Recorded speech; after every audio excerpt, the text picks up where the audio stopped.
আষাঢ় মাসে রথযাত্রায় হয় সেথা মহামিলন।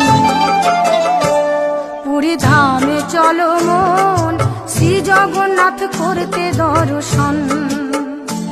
পুরী ধামে চলো মন, শ্রী জগন্নাথ করতে দর্শন।